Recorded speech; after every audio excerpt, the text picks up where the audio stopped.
All right, folks, we are back. We are back. There's a movie reference for you. Oh, well, I don't know that movie reference. Did Is you it get Back to the Future or something? The Hangover? Oh, I don't watch rated R movies, so Oh, I'll judge you for no, that. thanks. The morality police are here. Yeah.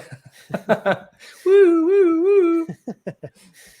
Well, regardless of however we introduce these things, we're always awkward, so we've got that going for us. But the good news is today we are discussing finance. A couple weeks ago, we went through some of the fitness mistakes that we've made in our lives, and of course, that being kind of our main career outlet, and some of the ways that we've discovered how to fix those in an effort to hopefully save you all some time and headache. I think, to a degree, there's always a benefit of learning lessons yourself and kind of walking through the fire a little bit and learning those lessons the hard way. But we feel that if we can maybe save you a little bit of time, a little bit of that headache, it's worth the attempt. So that's what we're going to do today as well. We're going through some of the financial mistakes that we've personally made, some of the lessons that we've learned in that regard, how we solved some of the problems that we've faced financially, in hopes that those might benefit you, the listener, as well. As a quick disclaimer, none of this is financial advice. This will be for educational, informational purposes only. We are not financial advisors and certainly no experts in finance, but looking forward to actually having some financial advisors on here in the near future. And we will get some good, hopefully some good information from them as well. But this is just kind of us going through some of the things that we've figured out along the way. And we hope that it'll be beneficial for you as well. So I will stop talking. Levi, welcome. Happy Friday. And what's going on, man? Not much. Just living the dream. I mean, the same old, same old. Just over here getting rich, man. Maybe that's another disclaimer, is we're still figuring this out as well. Yeah. But we've learned a few things in our time here as we've sought to benefit our families from a health and wealth perspective. That's certainly kind of the lens that we're looking at. This is, how do we benefit our family situation and hopefully yours as well for those of you listening. So Levi, maybe let's kick this off with you. What is the first mistake that you identified as, one of the things that you struggled with, a pain or problem that you had, and then how did you go about fixing that?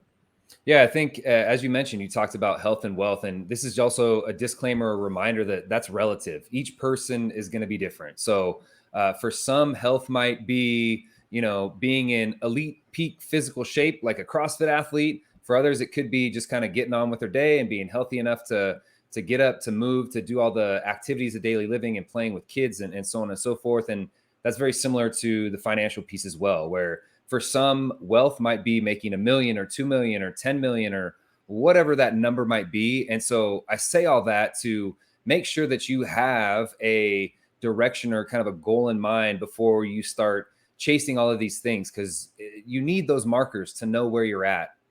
Just a quick aside there.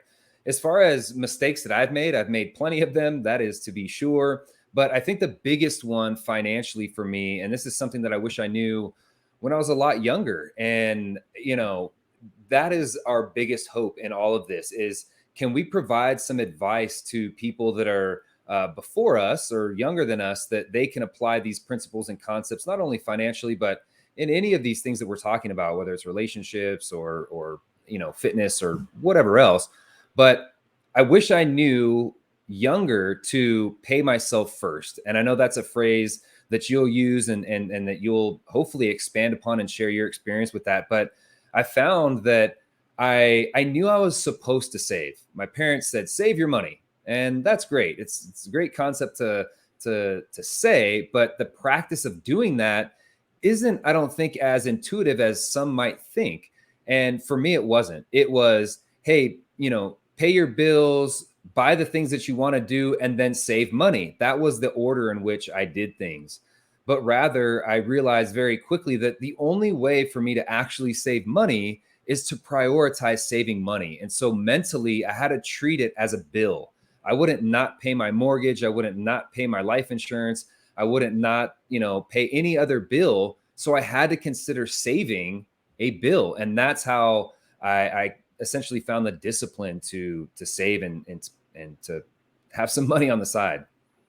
Yeah, very similar to one of the things I've identified, and like you said, a phrase that we've used before and talked about, of pay yourself first. For you personally, talk me through, like, what made you realize that? What was it that got you to realize, oh, I'm not making progress every single month? like I am paying my cell phone bill. Like I do that every month. Why am I not saving or investing every month? What was there something that made you realize that, or made you kind of stop and think, oh, why am I not making as much money from me monthly as the cell phone company is? Yeah, that I mean, when you put it that way, I almost want to smack myself as to why I didn't figure this out sooner. I don't know if there was any one light bulb moment for me per se, or if it was just kind of and I know this isn't the funnest answer, but it was just kind of a maturity of realizing like I was getting in a serious relationship, and you're just getting older. You're not 18 anymore, trying to buy subwoofers for your truck to look cool. So it's kind of like it was just almost a natural progression, I think, for me, where it's, again, I was glad to have heard that message early when I was younger. I just didn't know, I didn't have the tools to apply it, or I didn't seek the tools to apply it. And so that's where, and then I also think a piece of that too was having a job. I mean, I played sports through college, so there's not a lot of time for a job and money making. So the money that I was making was more so for fun, to have a couple bucks to kick around. Whereas as I was finishing up my athletic career, I was realizing, oh, now there's real bills and that I needed to pay. And so it's just kind of the maturity and I think realization of the importance of these principles that I heard when I was younger, which is save some money. I think the maturity piece is a huge part of that. That's absolutely a big part of it for me as well. So again, for those of you listening, if you're at a younger phase of life, some of this you might have to walk through and figure out yourself. But man, this is the one thing that we'll probably shout from the rooftops is start early. Like there's stats. You can plug this into a compounding calculator. There's a million calculators crazy out there. But if you max out an IRA or a Roth IRA or whatever the IRA account or retirement account that you're using, which I believe is either 5,500 or 6,000 a year. 5,500 for an individual, and then I think it's like 65 if you're married or something like that. They keep changing them, but if you were to just put in the max it out every year for your 20s, and then never touch it for the rest of your life, by the time your retirement age, you have $1 million over that. Yeah. So again, the importance of starting early, and how much of that is maturity, and you get there when you get there type of thing. I don't know, but that's certainly one of the lessons I've heard a lot. And certainly one of the things that we both agree on is I wish we had started earlier. One more thing that I do want to touch on in regards to that is if you have the discipline and the means to be able to set aside $500 a month for a total of, basically $6,000 a year, I mean, definitely do that. But if you don't, or you're not there yet, that doesn't mean you should not start. I think that's one of the themes of this show at this point is to go and do something. If it's $50 a month, and I don't want to make this too much of a blanket statement, but if you're working and you can't find $50 a month, maybe we need to have another conversation, whether that's where is your spending. Like you're probably leaking money somewhere that money that you're already making, just reallocating it to saving. And that's oftentimes the case, but finding $50 a month, even if you're doing that, that's better than nothing. And something that we've practiced, my wife and I, is setting aside 50 or $100 a month for each kid, so that by the time they're 18 or they're married in their 20s or something, or sometime around that,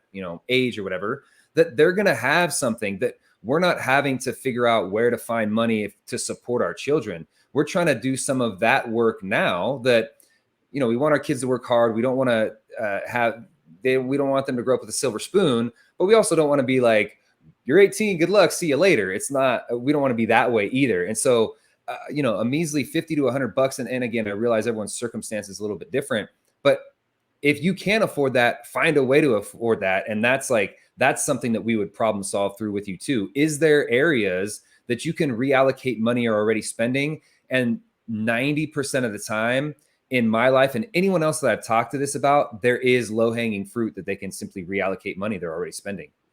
Would you agree that once you start even just putting in it, let's say it's $10 a month.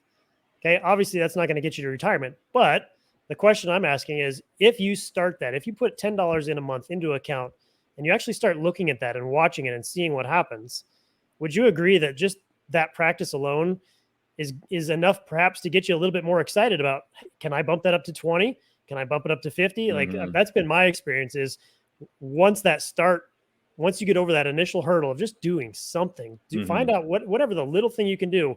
Again, the same thing applies in fitness. You haven't been exercising, just do something. Go for a walk Just for 10 walk. minutes, walk to the mailbox, do whatever.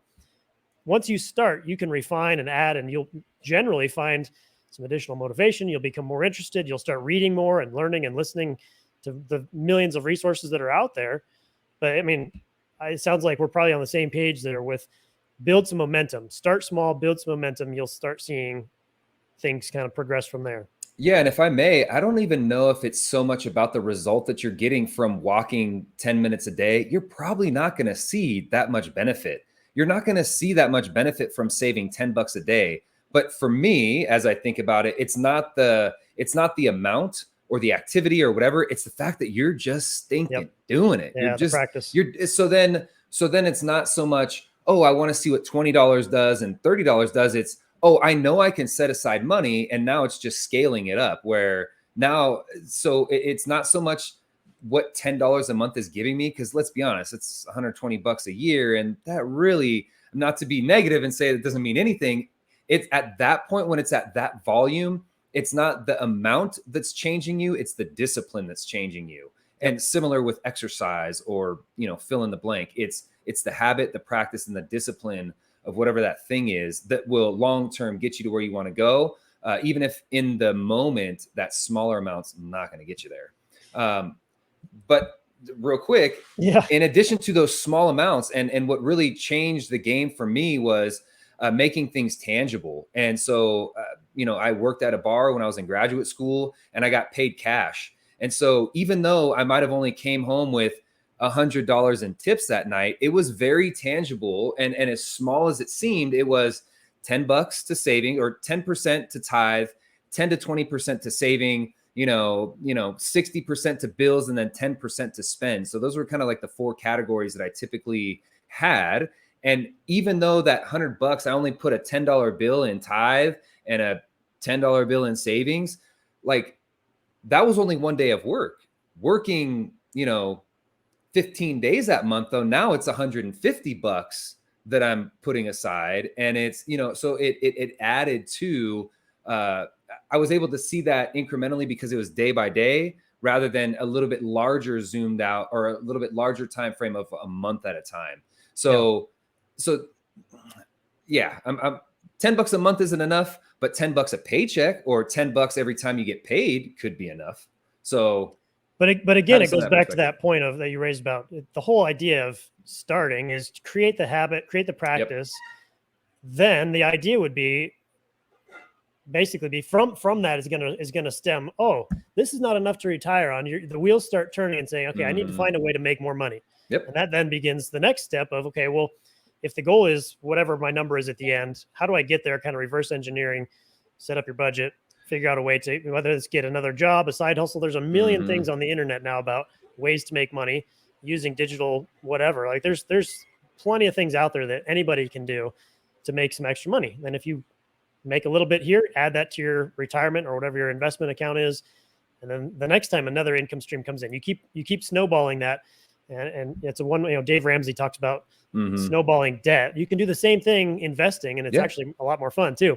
Yeah, because you're seeing money. Yeah, right. Yeah. Now, question, bigger and bigger progress. Yeah, go ahead. Question for you about strategies for saving. Do you see yourself, because and it's a bit of a loaded question, but do you think it's more wise and whatever? Would you prefer to save a specific dollar amount or a percentage?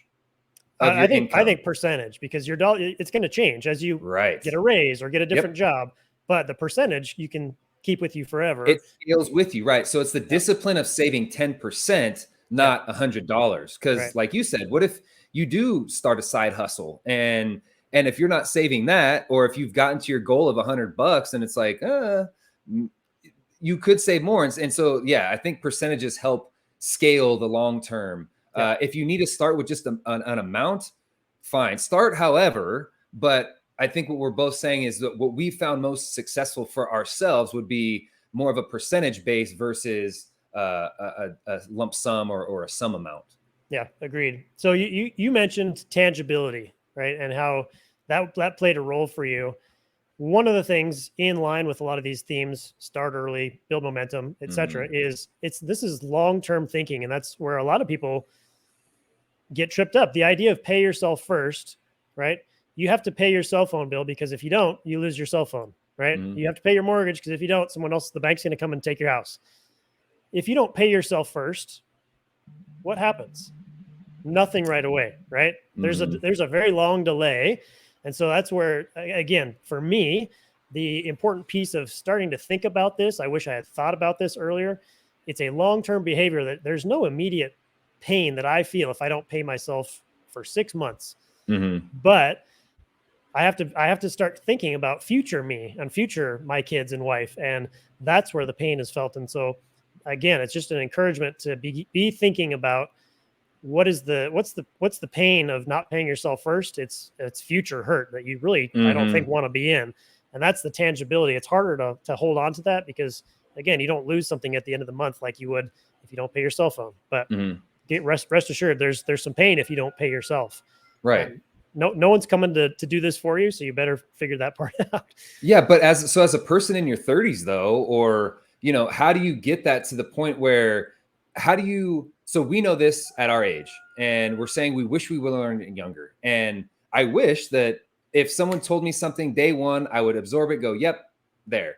But do you have any advice or strategies maybe for at least what you would have told yourself when you were younger? Because maybe it won't speak to everyone, but for those that are similar to you or that your brain works the same way, what would you have told yourself, your younger self, to convince you to start saving sooner? I think it's a matter of, I mean, I see this as like a mentorship type opportunity. I heard people say these things, but no one walked me through it. And it wasn't that I didn't know how to do it, but it was just that one extra step. I think of, when you ask that question, I think of, what am I going to do for my kids? And I want to give them the ownership piece. I don't want to just tell them, hey, go invest. You got a job in high school. All right, set aside 10% and save it. They're not going to do that. But if I actually walk through it with them and say, hey, we're going to go set up an account for you. Okay, it's going to be your account. You own this now. And give them the ownership piece of that. I think that's an important piece. I also think, recently we talked real estate, right, with our guest Andrew Little last week. And one of the things I think about with something like real estate is potentially that's a business I could pass down to my kids and get them thinking entrepreneurially. And that idea of owning a business or having a piece of ownership equity is one that you hear investors talk about a lot, is the importance of owning something that continues to pay you. And that was not something I considered until very recently. I mean, the last couple of years, maybe at the soonest. And so I think of when I think of what am I going to pass down to my kids, I want them having a piece of a business in high school, whatever that is, whatever that looks like. Maybe it's just investing, or maybe it's a side hustle. I don't know, but I want them to get a taste of ownership very early. And passion. I think that's a great opportunity to teach them passion at a young age, to follow that, and the money will come, or the support will come. Because again, we're talking about wealth being relative. Maybe they don't need $1 million, and maybe they're okay with $100,000 a year, $80,000 a year, whatever that is, and they're okay with it. But more importantly than the amount to me would be finding something that you're passionate about, or at least that you're willing to do for a career, to support a family or otherwise. Yeah, I think so much of it is just the mindset of thinking about money differently, and thinking about, hey, I get to choose what I want to do here. If I want to make more money, I can find a way to do that. And I think, again, the ownership of that, and kind of giving someone the chance to walk through that and have it either succeed or fail based on their actions. That's as much as I can do as a dad, is give them the chance to do that and let them take it from there. So I don't know if that answers the question, but that's what I think is, or as I think through that, it's kind of, that's what I would want to do with my kids. But circling back to paying yourself first, two questions for you. Number one, I'm going to assume that kind of fits into your budget in some way. I'm curious if you could talk through how you set your budget up in that sense of paying yourself first. And then number two, what do you do when there's an emergency? When something comes up, you still have to pay your mortgage. They don't care if you have an emergency. Paying yourself is often one of those things that gets cut. So if you actually truly say, I'm paying myself first, where does the money come from to pay for an emergency if something comes up? Yeah. So are you kind of asking like how we, like basically our financial plan, like how my wife and I work through our, like how we allocate money? Is that kind of what you're asking? So I guess the first question, do you have a line item in your budget that says, here's how much needs to go to investing. This is paying ourselves first. Yeah. Okay. And then And then with if an emergency comes up, what do you same do with then? emergency. Same with emergency. Emergency is a bill for us because Yep. it's going to be a bill eventually. So we might as well make it a bill now. It's kind of like our thinking. And there's like a minimum amount that we will set aside, again, percentage wise. Usually it's about 10%. But anytime I make extra money, I'm a big side hustle guy, whether it's firewood, tractor work, land clearing, whatever, training, doing some different training with different populations on the side, whatever that might be, then percentages of that then go to different accounts. So what I make as my job that supports our family, that's very controlled. That is this spot, this spot, this spot, and this spot. The extra money is something also important to make sure that you're not bleeding or that it's just going by the wayside, because there's been years where we made a bunch of extra money and I feel like we didn't get that money. It went somewhere, but it feels like we didn't. Where did it go exactly? And maybe we went out on some extra date nights or bought some extra things that we didn't have to think twice about or whatever. But when looking back, I just bled that money and it was kind of a waste almost. So isn't that the worst when you get to tax time and you're like, wait, we made that I made much? What? Yeah. Yeah. And so that's also very important to consider and to control for, is that those of you that are on a side hustle, that for me personally, I can't let that just be anything I make extra, I'll just spend whatever on. That needs to be controlled for me too. And because it's extra money, there's still plenty to play with.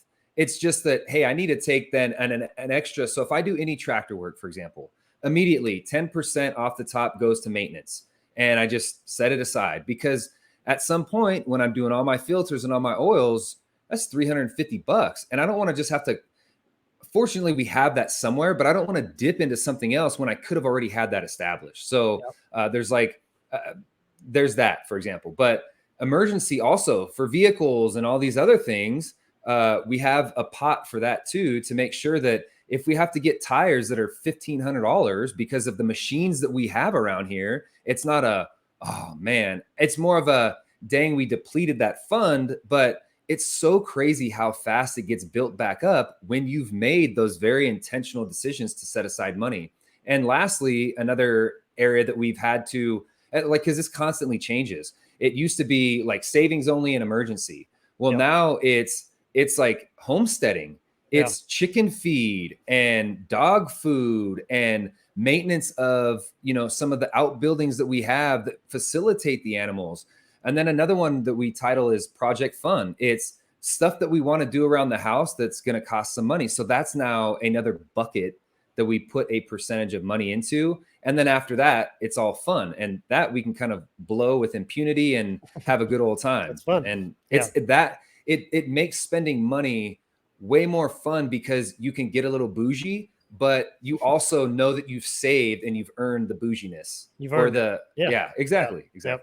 Yeah, that's a perfect segue into one of the next pieces I had. I wrote down no surprises with my budget. And again, this took me way too long to figure out. And it's part of it's a maturity thing. Part of it's just being lazy. As a younger person, I didn't want to think about, when my Amazon subscription came up due. Like I know at some point in the year I'm paying $99, but I'll pay that when I get there. $150 now, but anyways, inflation. Yeah. How do you inflate a digital service is the real question. But especially when it's well funded and supported. But that's Jeff's problem. Yeah. But the idea of no surprises is another one that very much piggybacks on paying yourself first. Is if you're paying yourself first and there's this line item in your budget that says, okay, this is our allotment for investing, but then your life insurance or your car insurance comes due and you haven't actually divided that by 12 and put it into your budget, there's a surprise that's got to come from somewhere. And for me in the past, that always came out of investing or savings, or that pocket of money that we had set aside for us, right? If you pay yourself first, whether it's investing or paying off debt or whatever it is. And so again, one of the things that took me way too long to figure out was go through, and sometimes it's just a matter of living a year and writing out what are some of the surprises that came up. But like you said, make a line item in your budget for, I have a miscellaneous savings line in my budget that covers a handful of things, but some of that is insurance related, some of that is subscription related, etc. Or whatever expenses come up in the course of a year, I want to make sure I've got that somewhere in my budget divided by 12, and I'm setting that money aside every month to make sure that when it comes due, I have the money set aside. I don't have to dip into my investing monthly account or whatever my money is, of paying myself first. So that was a big one for me. It was making sure you don't have surprises and having the maturity, or whatever the opposite of laziness is, to make sure that I was actually contributing towards that, so that I didn't get surprised and didn't have money taken out of the investment account.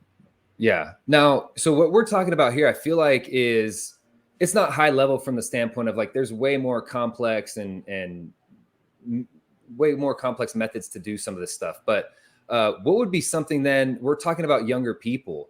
Does an 18-year-old need to be this disciplined? Or because not to say that they won't develop to this point, but when someone's that young, like how can it be simpler? I guess is the question that I'm asking. Like, because our budgets have evolved and grown and become more nuanced and complex. What is step one for you? Just identify a percentage and just like that's number one. I think step one is a budget. Mm-hmm. Like figure so out. So there does need to be some complexity to kind of like this process, and that's maybe that's the initial awareness of, oh, it is more than just saving a couple bucks on the side. If you have money coming in, you need to know where it's going out. I think that's the key. Number one step is figure out my input and output, figure out how that balance is. And then from there, the next thing kind of that I was thinking, and one of the problems that I wish I had solved earlier was figure out your why. And it took me too long to figure out my why because I just wasn't thinking about it.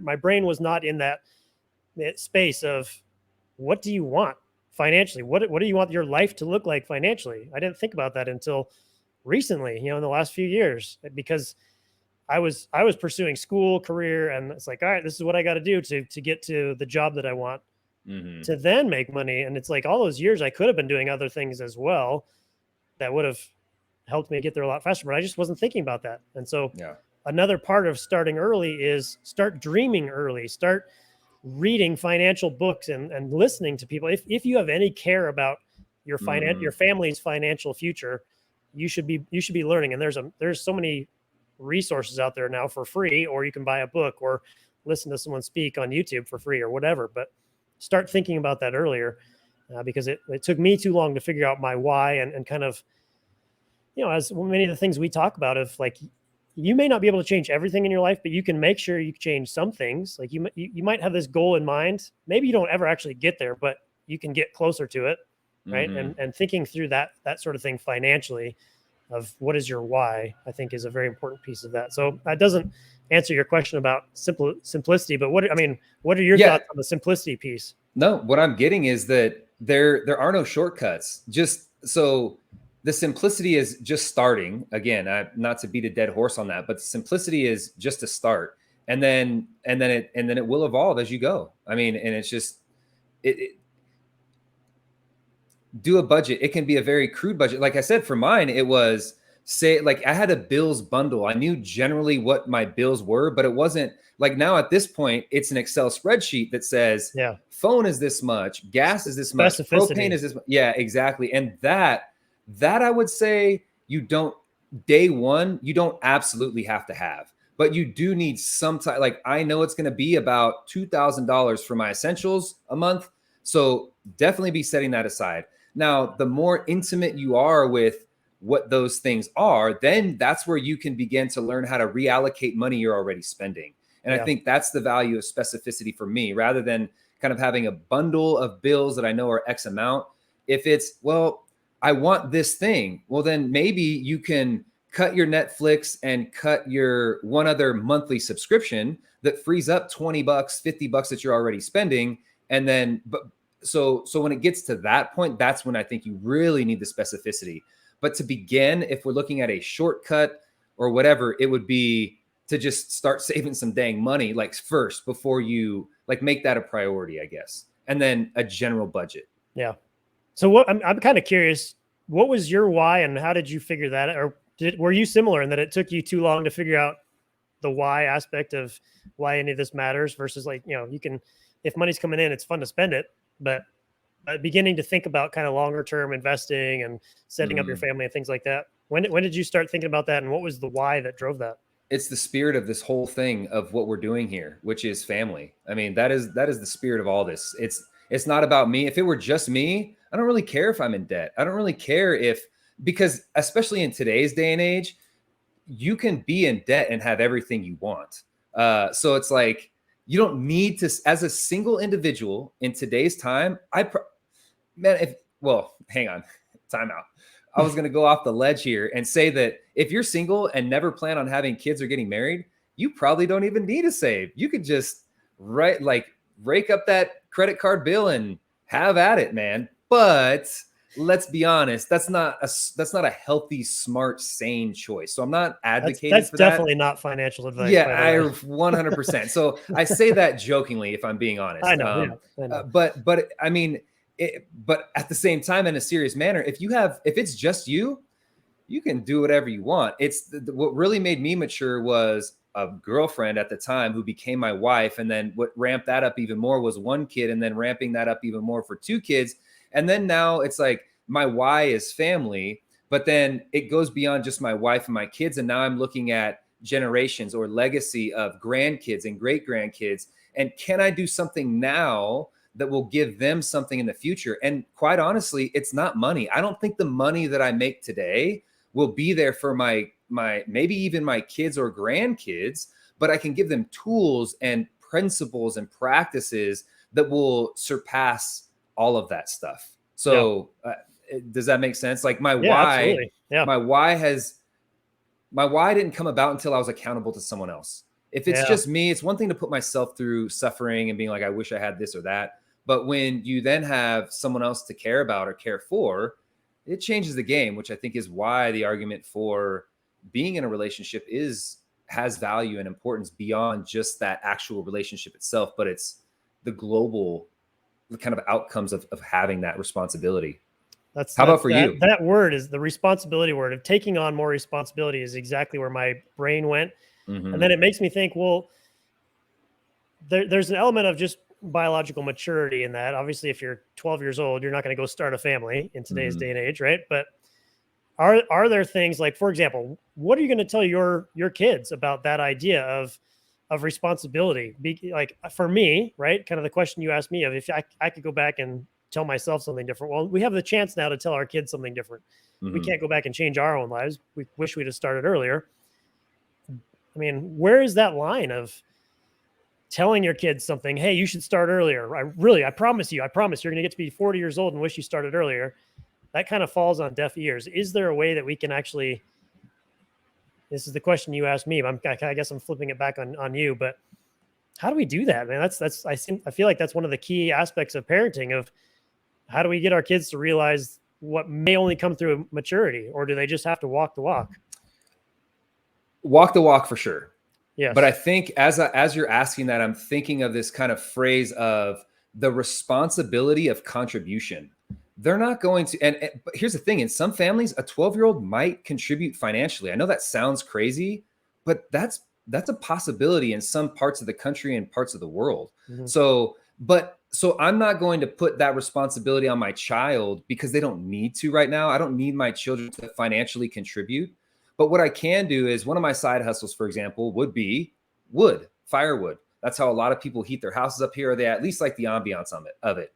So I'm not going to have my kid say, you need to go cut that tree down, bucket, limb it, and split it, stack it, cure it, and then go hustle and sell it. I'm not going to give that responsibility to my kid, but I can give them a responsibility of coming and hanging out. Hey, we're going to spend an hour today procuring wood. And they can pick up limbs. They can carry small rounds. They can stack firewood. So that's the responsibility of contribution, where their contribution truly isn't that great at that age or that time, but they're learning that they have to engage in that in our family. And it's not because I need your money that you're making or that it is making. It's that I need you to learn this skill. It's Does the that make principle. sense? Yeah, you're Yeah, teaching them the correct. principle. So Right. you give them little chunks at a time, Mm-hmm. gradually scale that up to what they're able to handle and appropriate and all that sort of thing. But Yep.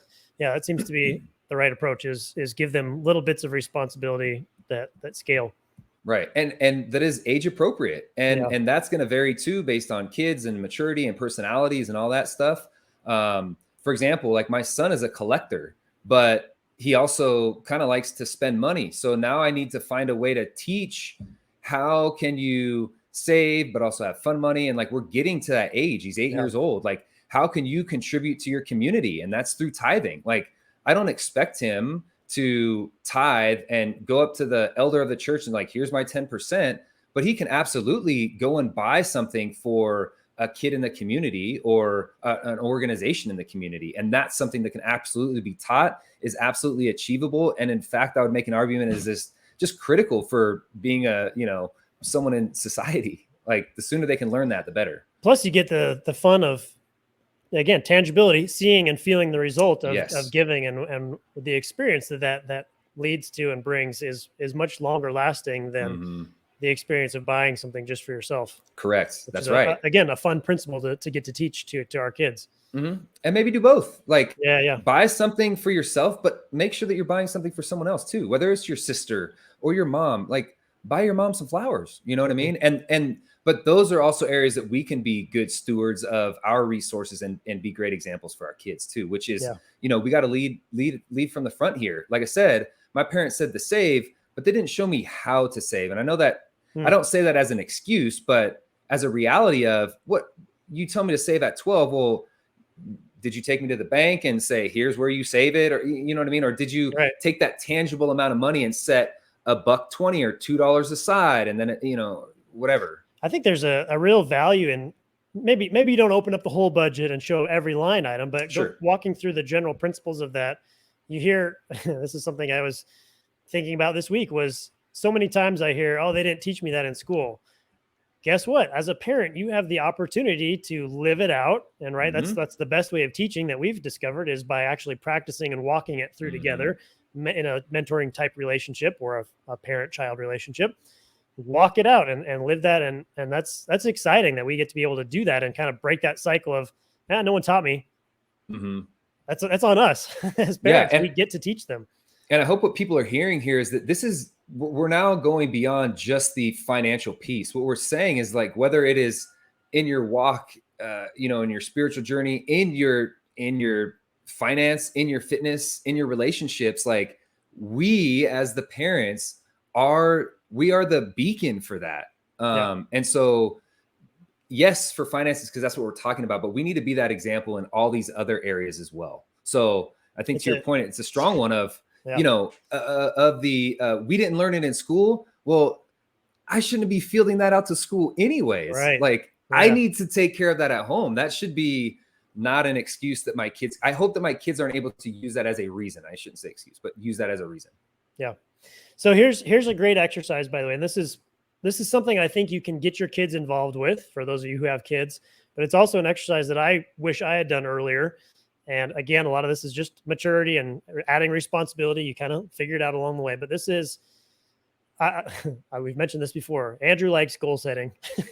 What? But this is an exercise that actually came from a Tony Robbins book. I will say I'm not a huge Tony Robbins guy. I don't think he's a bad guy, but he's a little too rah-rah for me at times. But he's got a book called Money Master the Game. And I actually read this last summer as we've gone through a few books. I was on a hot reading streak last summer through a few road trips and things. And this is one that came recommended to me. And it's a big book. And it's like the Bible of finance that he like. Pretty much. I mean, he he went through, and basically the idea of this book, he went through and interviewed a bunch of experts in finance, people, Paul Tudor Jones, and a bunch of other big names that you would recognize, and said, hey, what would you tell people? Like cut all the, things that you would want them to pay you for. What would you really tell people, and how to invest and how to get ahead financially? So there is some good value in this book. And, there's other books that I think do a better job with some of the fundamentals, but this exercise that I really liked from this book is kind of a goal setting exercise. But the purpose of this exercise is to get you dreaming about the little bits of you can control some of this and start thinking through what is it that I really want to achieve for my family financially. And he goes through this exercise where you identify, I think there are 5 different levels of this exercise. And basically the idea is sit down. The first step is financial security. So this is add up. What is the monthly cost to cover your mortgage, your utilities, your food, your transport, and your insurance? So those 5 little pieces those are the bare minimum. You need that. In order to live, you need to cover those things. Mm-hmm. What is that number, right? Add it up for the year, divide by 12. There's your monthly number. Step number 2 is financial vitality. Okay, so take that same baseline. Now add half the money that you spend in a year on clothing, half the money that you spend on dining and entertainment, half the money you spend on a couple little indulgences here and there. Okay, there's your next number. It's a little bit bigger, but it's still, the cool thing of this is you're going to see very quickly that the number is not that big. And that the idea is that's the number. Your burn rate is another way I've heard this described. That's the number you need to cover in order to have your expenses covered. So if you can get to a point financially where your passive income or investments are covering your burn rate, you're free. Mm-hmm. The next level up, so level 3 is financial independence. That's where all your monthly expenses are covered by this passive income. Step 4 is financial freedom. This means your total lifestyle is covered plus 2 to 3 significant luxuries. What does that mean? Buying an RV or buying a second home or buying a boat, whatever the case may be. A couple of those things, again, start dreaming through. What is it that you would love to have for your family? Maybe it's not for your family, but maybe it's, hey, we want to cover our baseline, but then who knows, be able to pay for another family to take a vacation, right? Like being able to give more money away. Yeah. The last level, 5th level, is absolute freedom, which is you can do anything, anywhere, anytime. So these 5 levels, and basically for each of those levels, you're adding up. What is the number? What's my burn rate I need to cover? And the point of the exercise, again, is to see, in order to cover everything, it's only $35,000 a year. It's a lot of money, but it's achievable, right? It's basically breaking up this dream life that you might envision for you and your family into, what does that look like for a year? What does that look like for a month? What does that look like for a week? How do I now get there? You make a plan, right? And so I love the dreaming aspect of that, of kind of make it very concrete so you can see exactly what you need, then make a plan, reverse engineer a plan to get to that number. And then very similarly, to start with $10 a month. Maybe you find a side hustle that makes $500 a month. Maybe that doesn't quite reach your baseline $35K a year. It won't, of course, mathematically, but you're starting the discipline or the practice of, okay, I made a little bit extra money. I can now add to that, or I can invest that and make that money work for me, and I'll slowly get there. Again, the idea of compounding is one that you hear all these big brains of finance talk about. The power of compounding. The earlier you start, the more progress is made, because those first few years of compounding, the change is very small. But then if you look at it on an exponential curve, right, it's this for a little while, and then boom. Yeah, it goes crazy. So the earlier you start, the better. Also, the more you can contribute earlier, the better. So find a side hustle, find another way to make some money, if that's what you want, right? It's a matter of you get to decide what you want. And again, that's something, that dreaming of what could I accomplish financially, not only for me and my family, but also for other families, and how much could we give away, is something that I think is really exciting and fun, and gives me a why behind why I would want to actually learn how to invest, learn how to control my finances, and make my family's life better, my life better, and the lives better of those around me, my community. Yeah, something that sparked that is, because we're talking about money and needing to make a little bit extra to hit some of these markers. And it got me thinking of, would you recommend, and I think I know the answer here, but would you recommend someone figuring out how to earn more money first, or start saving first, even if they perceptually don't have anything to save? Does that make sense? Yeah. I think you have to learn the principle of saving and investing first before you have money. Otherwise, you're going to, even if it's like $1 or like what is there? So then I guess which I agree with the principle of that. Is there an amount, like what is the percentage, the amount that gives you enough skin in the game to make you realize that it is a discipline? Because if you go, hey, I just need you to save $1 a month, dude, that's not enough. That's not enough. And I don't know if that's enough for anyone, because you could find $1 in coin on the street. So Yeah. in a month. So it's like, I talk would maybe. say at minimum, set aside 10% for giving, 10% for saving, investing. Mm-hmm. And what And about then, someone that's like in the red, that has too many things, like their debt is too high? Because I know that there's some discussion on that with Dave Ramsey about saving, even though you're in debt. Like, do you take that money and get yourself out of debt first, or do you start saving first because you're missing out on compounding interest, but you're also compounding the debt that you're in? So it's kind yeah. of, it's like it's an interesting kind of science, or in between maybe. Yeah, there's definitely a math formula to it, but there's also a psychological not a Yeah. formula, but a psychological component. Mm-hmm. And that it's tough to say what everyone should do based on people's psychology is going to be different. So Sure. if you're someone who's constantly stressed and worried about the debt side, it probably makes more sense for you to pay off the debt first, even though mathematically you will get ahead by using the power of compounding to also help you out, getting ahead rather than just getting back to zero. Mm-hmm. So I think the biggest thing for me is anytime a decision about finances comes up, for me, turning into a math problem is what helps remove the emotion of that psychological component. I'm also not someone who gets very emotional, so it's easy for me to Mm-hmm. do that. I like the math aspect, Yeah. but that's how I approach it is what's the math problem? So look at if it's debt versus investing, what does that look like across 50 years? Which Mm-hmm. one is better mathematically? To me, again, not someone who gets super emotional. I want whatever's mathematically better Mm-hmm. because the psychological aspect is solved by that because I like the math Yeah. aspect, right? It's like, Mm-hmm. that's better. I want that Yep. versus Yep. somebody else who might, like I said, get too stressed about it. Maybe it's more important that you pay off the debt first. Mm-hmm. So. Who's not a robot? Yeah. Exactly. Yeah. Yeah. Again, and I think that's the important thing too. Trying to tie all these things and how there's carryover with all this. There's the idea of individuality. Each person might need something slightly different, but you need to figure out whatever that is and then start getting there. So we're giving you some different options, but maybe none of these work for you. And as much as that kind of sucks, well, it's good. It means that those don't work for you, but now you need to find out what will. And so Yeah. that's the journey. That's the process, that no matter what, this is going to take time. Even if it conceptually makes sense, it's going to take time to build this up. It's going to take time to build a budget if you've never done that. And, for someone that's been budgeting for X amount of time, they're going to be, well, it's easy. But someone that's never budgeted in their 38, 42, 47, I mean, there's people in their 40s, 50s, 60s that have never created a budget, and they'll wonder why they're behind on something. And it's, for someone that budgets, you go, well, of course it's this thing, So Yeah. The importance of long-term thinking can't be yeah, overstated, I would say. yeah. Like that, and that's the challenge, right?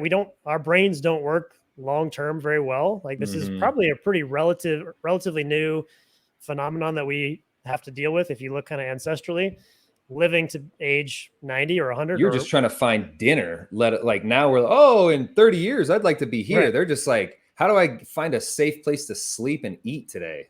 Yeah. These are first world problems, but they're still, relevant to the lives that we lead. So the one thing as you were saying that made me think of, for again, something I found helpful. This is not necessarily a problem I've solved, or I guess we could frame it as that way of, it's difficult to think long term. So one of the things that makes it easier is to have, for me, a weekly kind of check in to make sure I'm getting to my, if this is my goal, whatever that number is, or whatever the freedom aspect of it.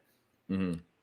It's hard to, the dopamine hit is not there it takes too long to go through a whole year of making progress towards that. I need smaller increments. Mm-hmm. So for me, it helps to do something weekly to check in, whether that be, a dollar cost average weekly to make sure I'm investing every week rather than once a month is too long. I found psychologically, I don't feel like I'm making enough progress towards my goals by just doing it every month.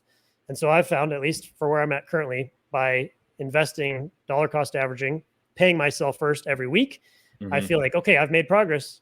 And even that, I find like I like smaller increments there, feeling that progress, getting that little dopamine hit of, okay, I'm doing what I need to do to get to that goal. Mm-hmm. So that's something I would recommend. And then the last piece I have is, it's not necessarily a problem until you encounter it, but the idea I would share from kind of what I've learned so far is the importance of not losing money.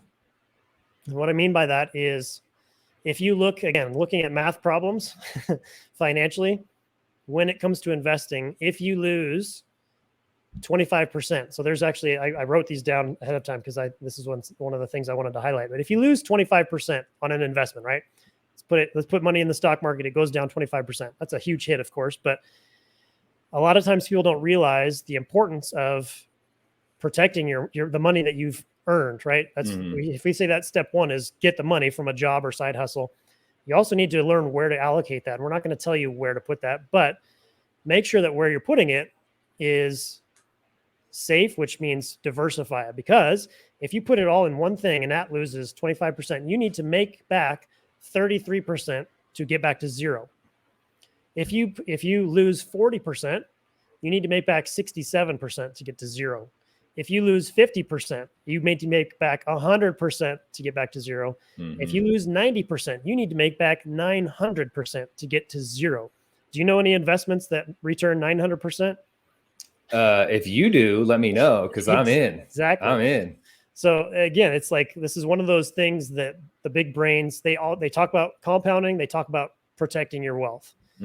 Don't lose money. So the best way you can do that, or at least what I know so far, is diversification. So put money in different sectors. Don't put it all in the stock market. Have a chunk, whether that's a quarter in the stock market, a quarter in real estate, a quarter in crypto, whatever the places are that you're putting money, maybe a quarter in cash. Diversify, make sure you're protecting that, so that if one of those sectors, and there's a whole lot out there on the cycles of these sectors, right? If you look at, I think there's a theory of like 12 different sectors of the economy, and they go in cycles where one will come down and the other will go up. And so if you have all your money in the one that went down, again, even if it's a 25% down, you need to make a 33% gain to get back to zero. Right. That's tough to do. But if you're diversified across sectors, if one takes a hit and the other bumps up, maybe you're already at zero. You kind of weather that storm, or weather the balancing scales there. So that's another one to be thinking of, is, again, a reason why you should be looking to learn more and study and read books. And it's a complicated thing, right? Unfortunately, there is a lot to learn in order to really do well with money or get ahead. That's one of the kind of journeys that I think we're both on, is trying to figure that out, and how do we best set our families up for success there. But I also think it's a fun one. So again, it's about ownership there. And a lot of the principles that we're talking about here are the same types of things that can be applied and taught to your kids. So I'm excited about that. So anything else on your end as far as other problems you've encountered or mistakes you've made? Yeah, but I think I'm more excited about, in 31 years, watching you lay in a bed of money and just throwing it up like Scrooge McDuck, and diving into a pool of coins. I think. Okay, I just got to say, that's not the point, right? I know you know this, but for the listener, I want to be very clear. The point is not accumulating money. For me, it's not about that. For me, if I had to narrow it down to a word, it's freedom, right? I want to be able to be free to give a lot of money away, free to be able to do the things for my family and friends and people around me that I want. So again, just a disclaimer, it's not about, I think we would agree on this. Accumulating a bunch of money is that's not what I want. That's not what makes anybody happy. Well, the perception, I think I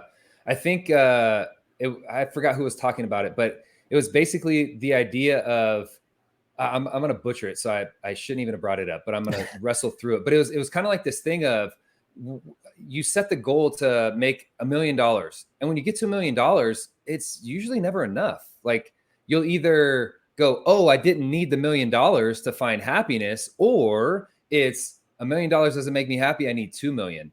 And one of those, the former, is probably a healthier mindset of, wow, I worked really hard to get here and I learned a lot of things. That's great, but I don't need all that. And then you find peace or freedom or whatever. And then the more maybe diabolical or I guess more uncomfortable would be the version of needing 2,000 or 2 million and then 3 million and 4 million, and getting to those oftentimes doesn't bring the satisfaction that we were hoping for. And so something that you've shared is, it's the process that I think is more important and probably more beneficial than the actual goal that was set. As far as one other kind of mistake that I made, and I feel like they're so childish, but I don't think I'm the only one, which is spending money before you have it. Now, I wasn't at the point where So I wasn't spending money and getting into debt.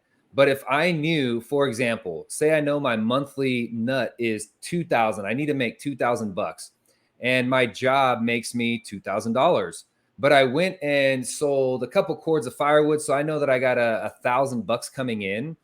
And this is not something that I do today, but something that I did in the past. I would go, oh, I know that I'm going to get paid. I got three scheduled firewood bundles to deliver, $400 a pop. That's $1,200. I'm going to go buy this thing that's $1,000 because I know I'm going to get 1,200 at some point.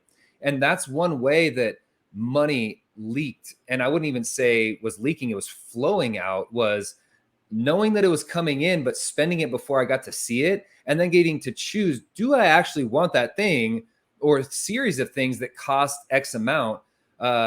Being patient, I guess, is kind of the message that I learned from that, is that thing that you think you want right now, if you really want it, you'll want it when you actually have the money and have kind of delegated it to these different places. And I think that that's been helpful for us, specifying even more and getting even more granular in our budgeting.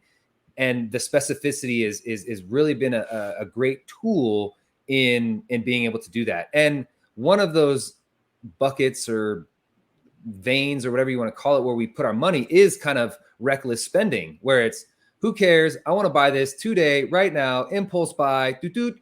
And I know that the money is there without affecting any of the other multitude of veins, buckets, or places that we put our money. So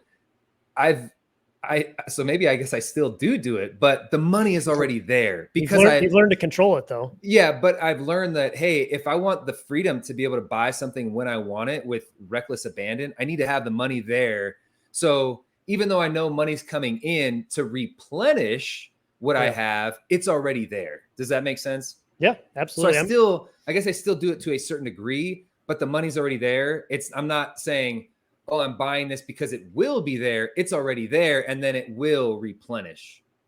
Do you find there's what is your internal feeling towards that aspect of, like, when you're spending money you don't have? For me, it's kind of stressful. Like, you're always kind of playing catch up. You're like, okay, I think that money's going to come back in to catch me back up to zero, versus when you're ahead of it and saying, hey, I've already contributed money in my savings account to be able to spend it.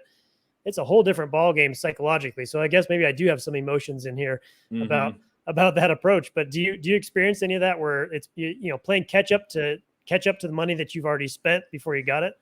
I think when I was younger, I actually liked that a little bit because it gave me a little fire. The danger. It gave, I mean, and within reason. It's not like, hey, go spend $10,000 and not have a plan or a way to make that back. It wasn't that, but it was, oh, I got to go get after it because I want this thing and it's going to cost this much. So it gave me a little bit of skin in the game. I don't think, I'm not subscribing to that as an adult who has to provide for a family and these types of things.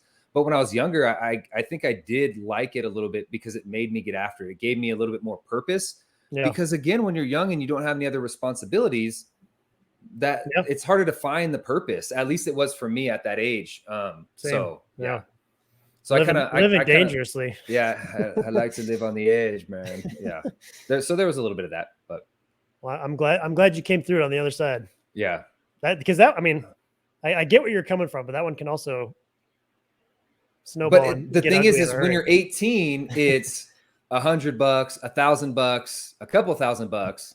When you're an adult, you didn't want a brand new tractor back then, right? When you're an adult, it's 10,000, 20,000, 30,000, and now that's way different than a few $100. But relative, it's not. Yeah. So that's why, again, we're talking about the principles that you need to learn rather than it's a monetary amount. It's not, because when we were joking about before, I'm thankful to be in a place that if I need to spend $100 on something, I'm not going, okay, what do I got to do here? But not only is that an income thing, but that's I don't want to just say responsibility. It's a planning thing, which I did have to learn. So for sure. Yeah. Well said. You got anything else? Any other pieces that you want to throw out there? That's all I got. Save, figure out a percentage. I would recommend at least 10%. I don't think there's any financial, I won't say financial advisor. I don't think there's anyone out there that gives financial advice that would suggest less than 10%.